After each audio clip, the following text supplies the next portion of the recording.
Hey everyone, this is Alan over at Cobblers Plus in Denver, Colorado.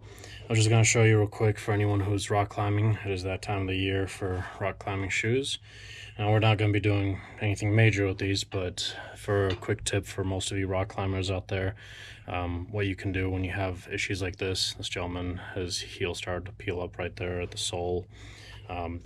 It's an easy quick fix, well, somewhat of a quick fix. You got to allow the adhesives to cure, but make sure you keep an eye out for things like this to prevent anything more major from occurring. But we'll start out by sanding these out just a little bit, get some of that adhesive out. And we just use 100 grit sandpaper. It's rough enough where it will remove some of that adhesive, maybe even some of that dirt too. Just slightly go through it, rough it. And remember, the rock climbing soles, they're very sticky, as most of you know, of course. But if you're new to rock climbing, it is very sticky. So we're just working at trying to sand that just a little bit by hand. Double check any other spots that may be coming apart. This one wasn't coming apart this much, but we're going to try to pull it back just a little bit further. And the rest of it seems to be hanging on pretty good, so just go back and forth, scrape it up. All right, it doesn't take much. And then you could take a nylon or a brass bristle brush like we have here, get in there and just clean out any excess dirt, little rocks that you may have stuck in here. You could do the same thing with your soles up front or anywhere else on the side. This particular pair just had it in the back of the heel, so you could do the same exact methods in such a way too. All right. Now, one of the bigger challenges is, some sections of the soles you may not be able to do by yourself, just because it requires a press to do so, and I'll show you guys that in a little bit. One shoe I'll do by hand so that it gives you an idea of how it's done, if you're doing that at home yourself, and the other one I'll show you on our press just to give you an idea of what you really want done. Now again, presses also have limitations of sections that they could glue to, so some require some handwork as well. But we're just using some Renya rubber cement, which I have a small bottle here, is just like that there. And this is just a acetone-based rubber cement. There's no toluenes, no other types of thinners in it, so it's nice and safe, not too crazy toxic. Acetone, of course, it's a bit of a stronger solution, but it's going to be your safest when it comes to adhesives. And we're just going to put on a nice coat there. It's all right if you overlap anywhere. If anything, you're going to end up wearing it off, but we're going to sand it out just a little bit after. Okay, now in most cases you actually want to clean up using some kind of like acetone or cleaners. That is if you have any kind of mud or oil residue left over.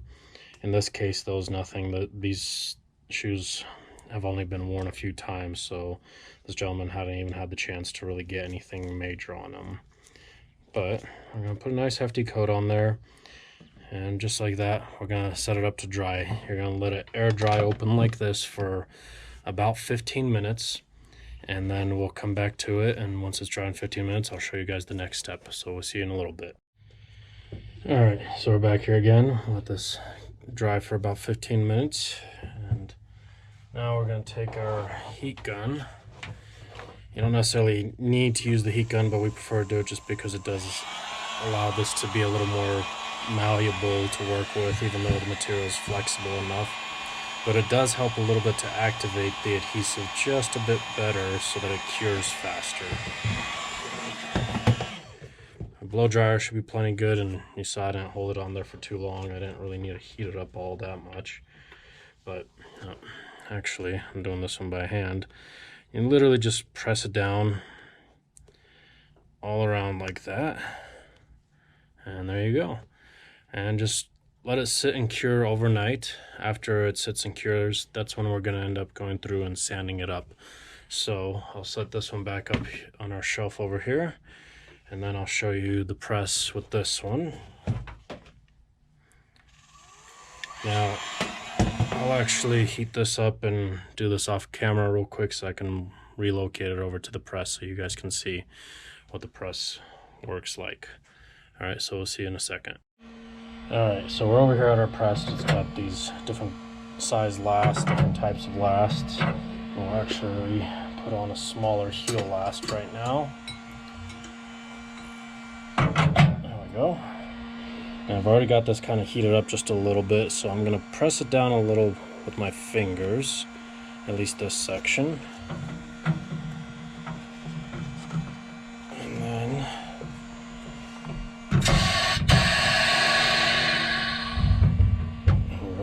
there's a soft sponge right here, so when it presses down, this press can go up to 800 pounds of pressure, and so we're just going to let it sit there for just a few seconds.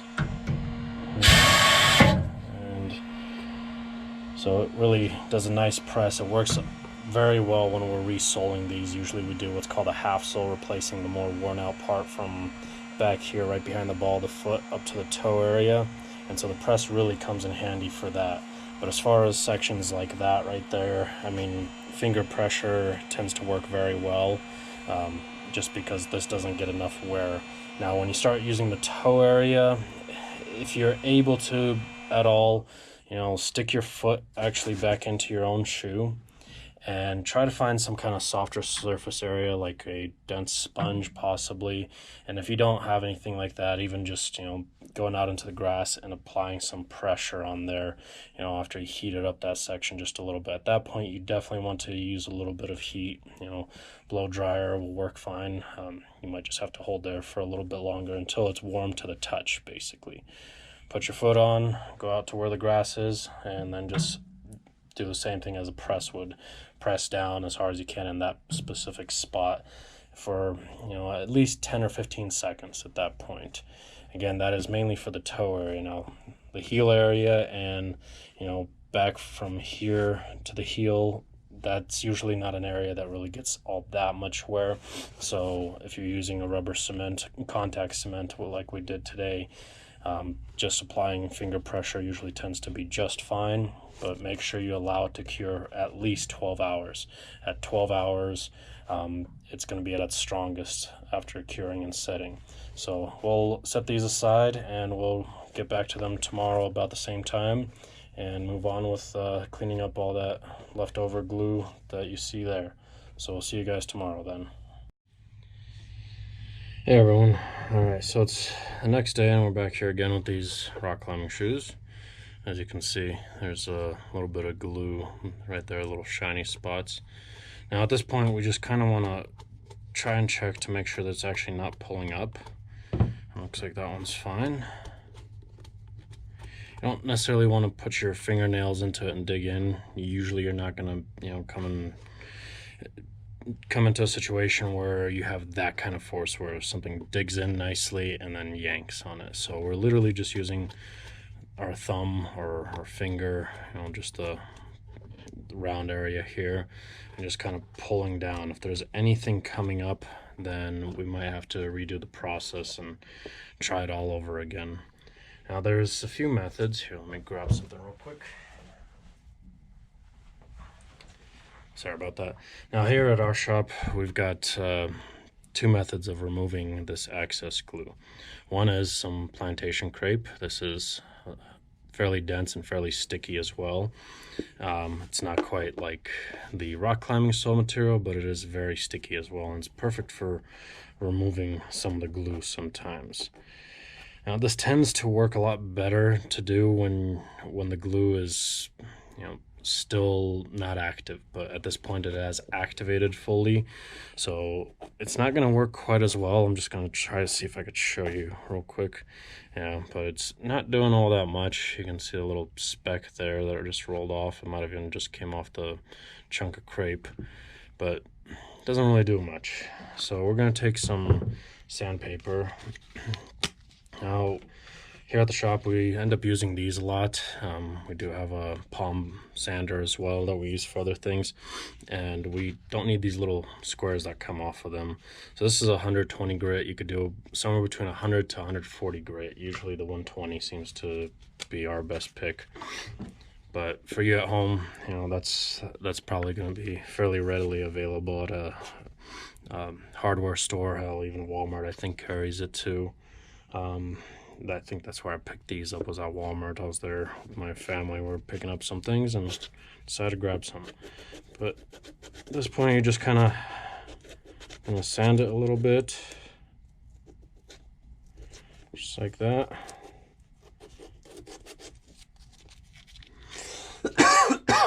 Sorry about that.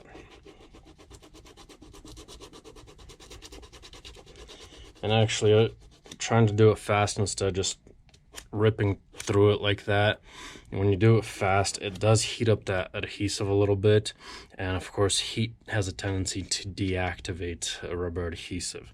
Now, we're not causing enough friction for it to deactivate the adhesive that's used to hold that sole, you know, but higher temperatures, like if you leave them in a hot car, you're gonna have issues with that adhesive deactivating. The only one that doesn't really deactivate under such heat are special blend mixtures or super glue. And you don't want to use super glue on these, and even those special blend ones, because they harden so much. Those are specifically designed for, say, firefighters, welders, somebody who's around extreme heat. Even molded materials too, you know, they can sometimes start to come apart in a way from heat. So definitely make sure that you're not keeping your rock climbing shoes in a hot vehicle.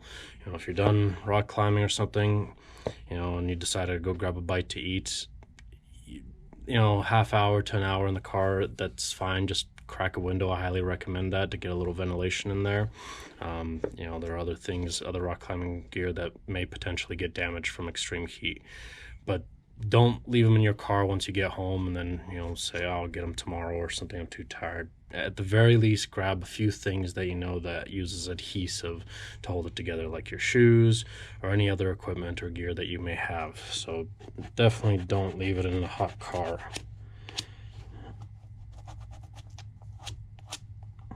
All right, now I'm gonna show you on the other shoe what we actually do here at the shop. We have something called a numb keg, and I'll show you in a second. Let me just do this one by hand for you to know how to do it on your own.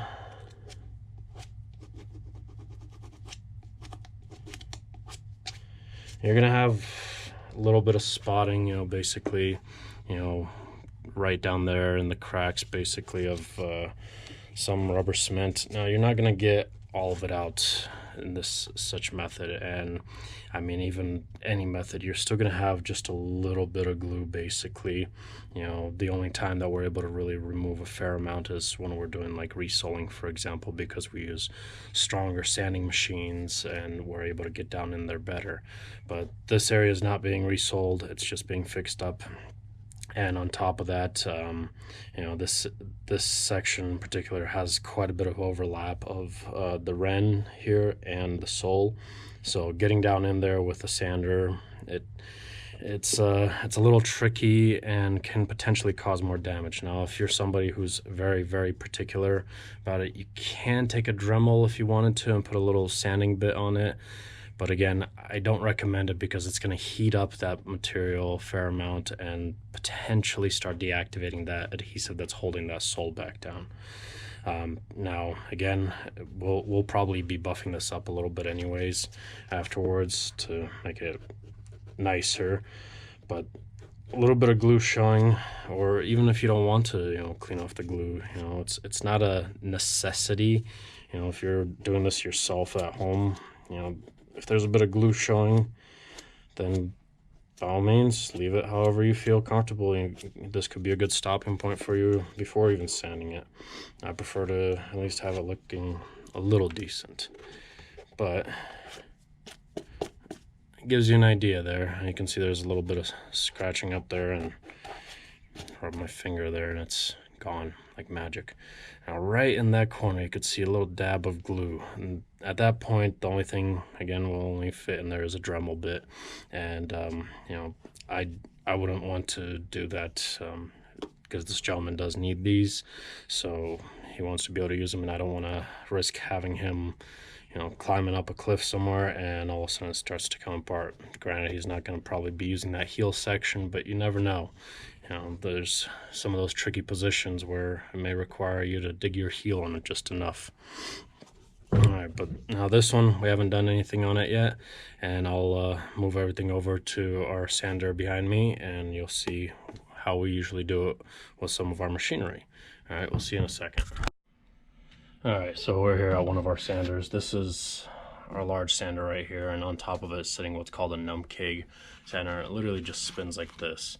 Now this uses usually about 100-120 grit sandpaper. I think we have 100 grit on here, but it's been used a little bit, so it's worn down, probably closer to about a 115-120. And basically it just spins around, and we're able to get into little nooks and crannies a little bit more easily, and it does a nice fine finish sanding. So we'll go ahead and do that. Usually we run the entire machine because it has a ventilation system that sucks in any kind of dust, and also have a shop vac hooked up right here that does that. But because this is such a small section, I don't have to run the whole thing, so I'll just run this numkeg on its own. But always gotta wear some eye protection. I'll put on my hat backwards so it doesn't get in the way of the camera for you. And let's get ready. It's gonna get a little noisy, so you could either fast forward or if you want to bear with and see how it looks.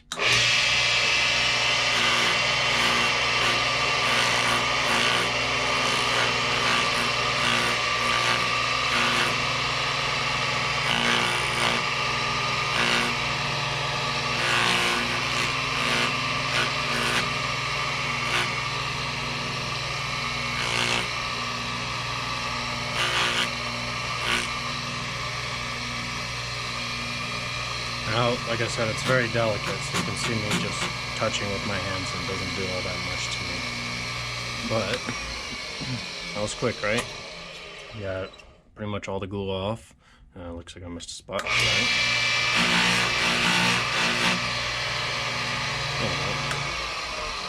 But again, you can see down there in the crack, possibly, there's a little dab of glue, and there's not much that could be done about that. So, I must take out the Dremel, but I'm not wanting to risk it. You saw how fast I was able to do this here, and it was so fast that it's not enough time for the material to heat up and start deactivating. I mean, it needs to get pretty warm. With a Dremel, it's a concentrated area, so it definitely heats up a little bit quicker and easier. But yep, that's how it goes there. So I'll meet you guys back over at the workbench here in a sec now. Alright, so we're all done with these basically. I just gotta do a quick buff on the machine.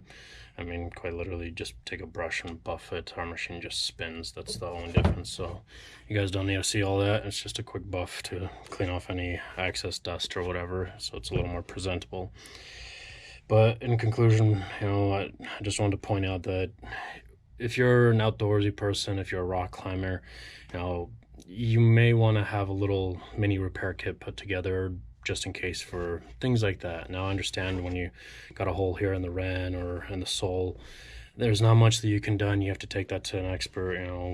We do that every now and then. I haven't been promoting the rock climbing repairs or resoling all that often, all that much lately, I'm sorry, but we're definitely able to do that, and we've just been so overloaded here lately, so we haven't been doing any kind of events or showcasings or anything. And plus I don't have any samples of rock climbing shoes, which I'll point out, if you got a pair and you're in the Denver area that you're wanting to get rid of and we can use as a sample piece, love to have a pair for that, just for that particular reason, because we have done events with like REI and a few other places too.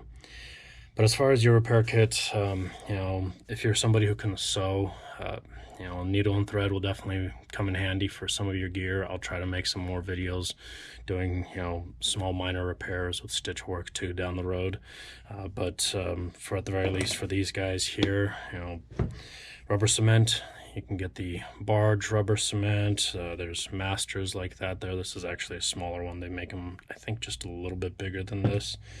The barge, they make in two sizes. This is the smaller one. Well, they make a lot more sizes, like the full gallon sized ones like that there. But here at the shop, what we use is the Renya products. So we got like the Renya here and the Syntec by Renya as well. So they're great products for us because, you know, we do repairs, and we have presses, we have ways to activate that adhesive. So, you know, unfortunately, this is not a product that I could really sell over the counter to you guys because it comes in larger quantities and it's very, very expensive compared to, you know, the Barge or the Masters.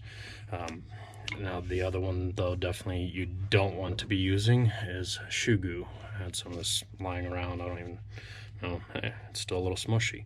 But don't use shoe goo. You know, you see that this stuff everywhere. This stuff is garbage when it comes to gluing. It is not intended to be used as a glue at all. You know, it works great as a filler to fill in like a little gap or a crack, you know, temporarily on a pair of tennis shoes, for example. But it is horrible stuff when it comes to gluing. Do not rely on this to fix, especially your rock climbing shoes. It could potentially end up being life or death, and this could end up killing you if it goes wrong. So don't use it. Actually, throw that out. I don't know how long I've had it, and probably already expired, just all nice and mushy inside, but I'm not going to trust it. But definitely go out and find some Barge rubber cement, some Masters. You know, even if you come across Renya somehow in a smaller container, like I have one here. This was from an event in the shoe repair industry, and I got a free sample of it. Like, oh, it'll come in handy for me. But yeah, definitely add that to your repair kit. Just some rubber cement, some sandpaper never hurts too. You might have a little section that might be sticking up somewhere, and you could end up being concerned that it might get caught. So, you know, if you have just a small little lip that's sticking up a little too much, and it's more of an aesthetics thing from the look of it, but in reality, when you're up there on that cliff, you could end up catching it and pulling it and do a little bit of damage to your shoes. So a little sandpaper, somewhere between 100 to 140 grit. 120 is what I end up liking all the time. And yeah, that's probably gonna be it. Super glue, like I said, you can have some in your repair kit for emergencies because it's gonna work fast, but the problem is it's hard. It's gonna crack when it starts to bend because you do need these to be a little more flexible, and super glue is not flexible whatsoever. So if you end up being in a spur of a moment, you know, you have some super glue, which you might want to have some just in case. And if you have the heel, for example, that peeled up, you know, just put some super glue on there, sand it out just a little bit with that sandpaper first, put some super glue on there and hold it as tight as you can for maybe about 10 to 15 seconds, and it should activate. But at your nearest opportunity, if possible, either take it to a cobbler like us, or if you are able to, try to pull it back, use, you know, a screwdriver or something to kind of pry it open just a little bit. And you're going to have to sand out that old glue, use either a Dremel or hand sanding, and remove that super glue out of there, and do the whole process that I just showed you here with the rubber cement, because it's going to be a lot more flexible that way. And another one is, definitely do not use Gorilla Glue. Gorilla Glue has a tendency to expand. One, it looks horrible. Two, because it expands, it will get in the way of your performance in rock climbing. You don't want to use Gorilla Glue on any of your gear or equipment. You know, if it's around the house type of stuff, by all means, that stuff works awesome. You know, fixing a, you know, piece of wood that broke off the edge of your nightstand or something works awesome for that, but it expands.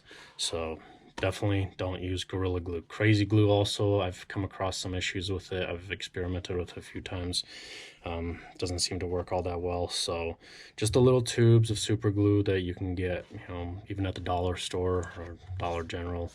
That's all you need. Keep it in your emergency repair kit with you.